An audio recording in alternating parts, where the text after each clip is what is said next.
नमस्कार बंधुरा सम्पास रान्नाघरे आपनादेर सकलके स्वागत। आज के आपनारा भाबछेन रान्नार रेसिपि ना देखिए आमी कोथाय चललाम। आज के आमी बाम्बू बिरियानी बानाबो, तार जोन्नो आमी ग्राम थेके बाँश किनते चलेछि आमी आर आमार हाजबेंड। आर एई जे आमार हाजबेंड स्कुटी चालाচ্ছে। आमरा बाँश बागाने चले एसेछि। देखुन कत बाँश, एखाने विभिन्न रकमेर बाँश रयेछे। आर एर थेके एकटा फाँका बाँश देखे आमरा बाँश किने निये बाड़ी फिरबो। बाँश नेওয়া হবে। কত বাঁশ, পুরো বাঁশ বাগান।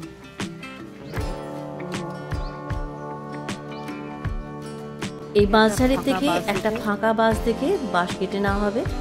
আর এই গ্রামটা দেখুন খুব সুন্দর, খুব নিরিবিলি জায়গা। এটা আপনাদের চারিদিকটা একটু ঘুরে দেখাচ্ছি।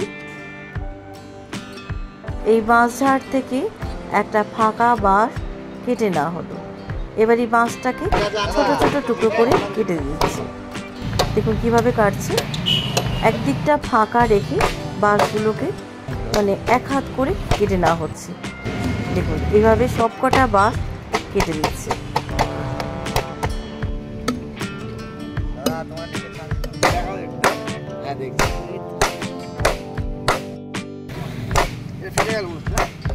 বাঁশটাকে ছোট ছোট টুকরো করে কাটা হয়ে গেছে। এবার কেটে নিয়ে আমি বাড়ি ফিরে এসেছি। নিয়ে এবার বাঁশের ভেতরটা খুব ভালো করে জল দিয়ে ধুয়ে নিচ্ছি।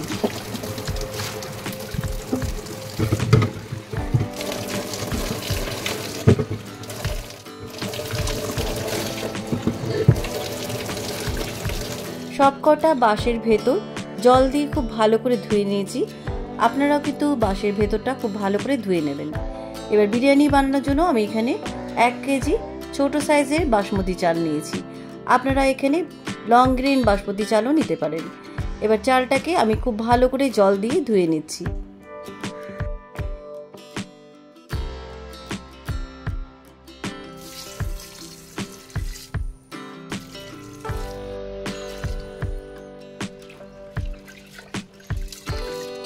চালটা 3-4 বার জল দিয়ে খুব ভালো করে ধুয়ে নিয়ে আপনাদের কাছে ফিরে আসছি। চালটা খুব ভালো করে ধুয়ে নিয়ে চলে এসেছি। এবার চালের মধ্যে জল দিয়ে আমি আধ ঘন্টা ঢাকা দিয়ে রেখে দিচ্ছি।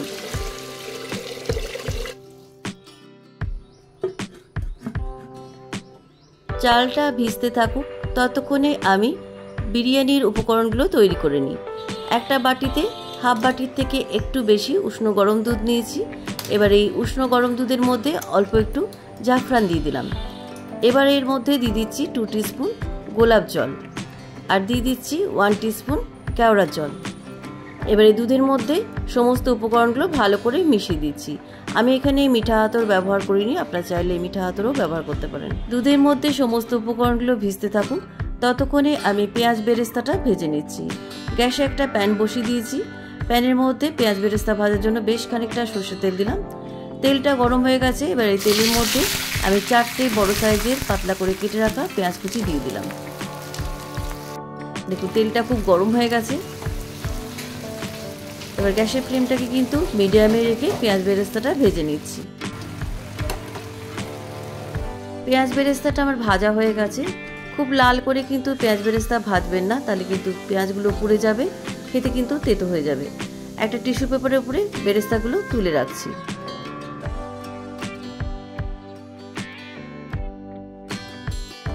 বাম্বু চিকেন বিরিয়ানির জন্য বেরেস্তা আমার তৈরি। এদিকে 1 কেজি চিকেন নিয়েছি।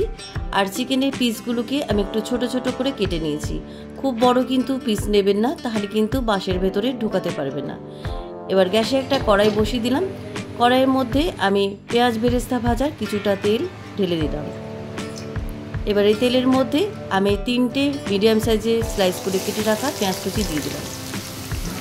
তেলের মধ্যে পেঁয়াজ কুচিগুলো হালকা ব্রাউন করে ভেজে নিচ্ছি। পেঁয়াজ কুচিগুলো একটু হালকা ভাজা ভাজা হয়ে আসার পর আমি এর মধ্যে দিয়ে দিচ্ছি 2টো মিডিয়াম সাইজের টমেটো কুচি। টমেটো কুচিগুলো পেঁয়াজের মধ্যে একটু ভেজে নিচ্ছি।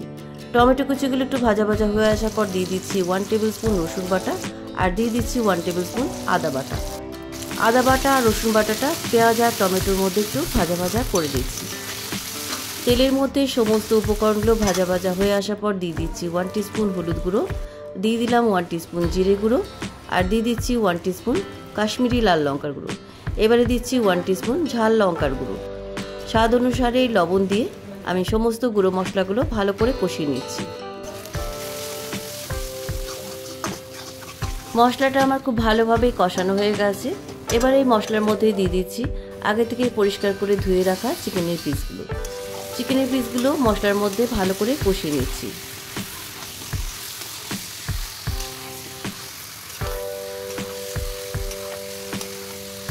মশলার মধ্যে চিকেনের পিসগুলো কিছুক্ষণ কষিয়ে নেওয়ার পর আমি এর মধ্যে দিয়ে দিচ্ছি 2 টেবিল স্পুন টক দই। টক দইটাকে খুব ভালো করে ফেটিয়ে দিলাম। এবার এই টক দইয়ের বাটিতে অল্প একটু জল ধুয়ে দিয়ে দিলাম। এবার চিকেনটা খুব ভালো করে কষিয়ে নিচ্ছি। চিকেনটা খুব ভালোভাবে কষানো হয়ে গেছে, দেখুন চিকেনের থেকে তেল ছেড়ে গেছে। এবার আমি এর মধ্যে দিয়ে দিচ্ছি এভারেস্ট বিরিয়ানি মশলা। আমি 2 টিস্পুন মতো এভারেস্ট বিরিয়ানি মশলা দিয়ে দিলাম। মাংসটা খুব ভালোভাবে কষানো হয়ে গেছে, দেখুন মাংসের থেকে তেল ছেড়ে গেছে। এবার এই মাংসের মধ্যে আমি একটা তড়কা দেবো। তড়কা দেওয়ার জন্য গ্যাসে একটা প্যান বসিয়ে দিয়েছি। প্যানের মধ্যে আমি দিয়ে দিচ্ছি 2 টেবিল স্পুন গাওয়া ঘি। গাওয়া ঘিয়ের পরিবর্তে আপনার সাদা তেলও দিতে পারেন।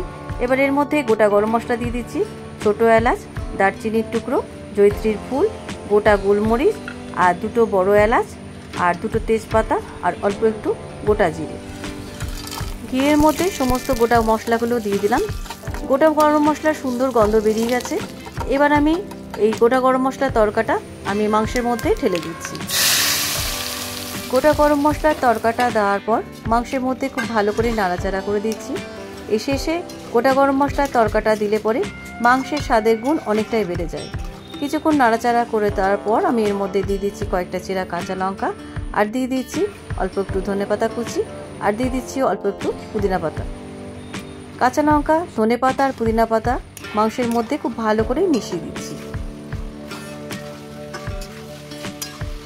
বিরিয়ানির মাংসটা আমার রেডি। এদিকে আধ ঘন্টা হয়ে গেছে, চালটা ভেজানো ছিল। এবার একটা ছাঁকনির মধ্যে চালের জলটা ভালো করে ছেঁকে নিচ্ছি। চালের জলটা ভালো করে ছাঁকা হয়ে গেছে। এবারে জল ঝরানো চালটা মাংসের মধ্যে ঢেলে দিচ্ছি। এবার চাল আর মাংসটা খুব ভালো করে মিশিয়ে নিচ্ছি।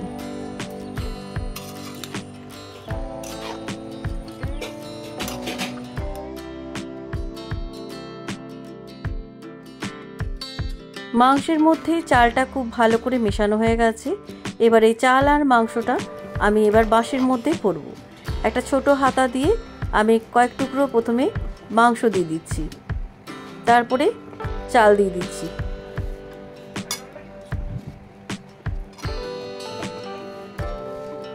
বাঁশের ভেতরে বিরিয়ানির চাল আর মাংস কিন্তু একদম মুখে মুখে ভরবেন না, একটু ফাঁকা রেখে ভরবেন, কারণ চালগুলো সেদ্ধ হওয়ার জায়গা চাই। এবার আমি অল্প একটু পেঁয়াজ বেরেস্তা দিয়ে দিলাম আর দিয়ে দিচ্ছি 1 টিস্পুন গাওয়া ঘি আর দিয়ে দিচ্ছি দুধে ভেজানো কেশর, গোলাপ জল আর কেওড়ার জল। এবার ওপর থেকে আর একটু পেঁয়াজ বেরেস্তা দিয়ে দিলাম। এবার হাফ কাপ জল দিয়ে দিচ্ছি, চালগুলো সেদ্ধ করার জন্য হাফ কাপ জল দিয়ে দিলাম। এবার একটা খুন্তির সাহায্যে ভালো করে মিশিয়ে দিচ্ছি। এবার সিল করে দিচ্ছি কলা পাতা দিয়ে। প্রথমে আমি কয়েক টুকরো কলা পাতা বাঁশের ভেতরে ঢুকিয়ে দিচ্ছি যাতে বেরিয়ে না আসে। এবার বাঁশের মুখটা প্রথমে কলা পাতা চাপা দিয়ে দড়ি দিয়ে খুব ভালো করে টাইট করে বেঁধে দিচ্ছি। এটা কিন্তু অবশ্যই খুব টাইট করে বেঁধে দেবেন।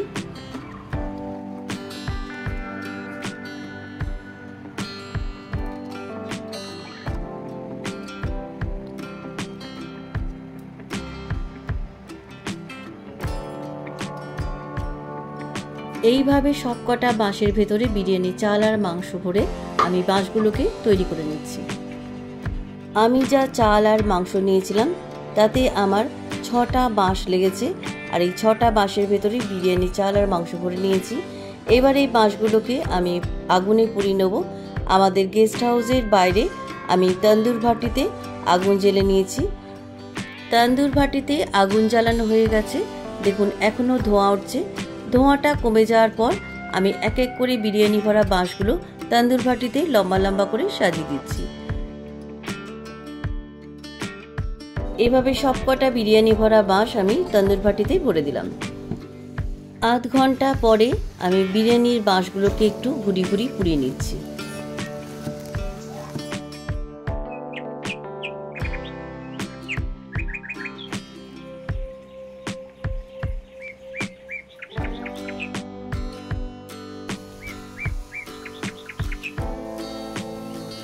বিরিয়ানি ভরা বাঁশগুলো পোড়াতে আমার প্রায় 1 ঘন্টা লেগে গেল। এবার আমি তন্দুর ভাটি থেকে বিরিয়ানি ভরা বাঁশগুলো তুলে নিচ্ছি। বাঁশগুলো একটু ঠান্ডা হওয়ার পর আমি কলাপাতার উপরে সার্ভ করছি। তন্দুর ভাটি থেকে সবকটা বিরিয়ানি ভরা বাঁশ আমার তোলা হয়ে গেছে। Bamboo biryani ready. বাঁশগুলো একটু ঠান্ডা হওয়ার পর আমি কলাপাতার উপরে বাম্বু বিরিয়ানি সার্ভ করছি। এই স্মোকি ফ্লেভারের বাম্বু বিরিয়ানি খেতে কিন্তু অসাধারণ লাগে। আপনাদের কাছে যদি তন্দুর ভাটি না থাকে তাহলে আপনারা উনুন কিংবা গ্যাসেও এভাবে পুড়িয়ে নিতে পারেন। কেমন লাগলো আজকের বাম্বু বিরিয়ানির রেসিপি? রেস্টুরেন্টে গিয়ে অনেক টাকা দিয়ে না খেয়ে এইভাবে গ্যাস কিংবা উনুনে একবার পুড়িয়ে খেয়ে দেখতে পারেন। স্বাদে কিন্তু কোনো পরিবর্তন হবে না। রেসিপিটা কেমন লাগলো আমাকে কমেন্ট বক্সে কমেন্ট করে জানাবেন। ভালো লাগলে লাইক বাটনটাও প্রেস করে দেবেন আর আপনাদের বন্ধুদের মধ্যে আমার ভিডিওটাকে শেয়ার করে দেবেন। আর আমার নতুন বন্ধুদের কাছে অনুরোধ, আমার চ্যানেলটাকে সাবস্ক্রাইব করে পাশে থাকবেন। আর আমার চ্যানেলে নতুন নতুন রেসিপি দেখার জন্য পাশে থাকা ছোট্ট বেল আইকনটাও প্রেস করে দেবেন।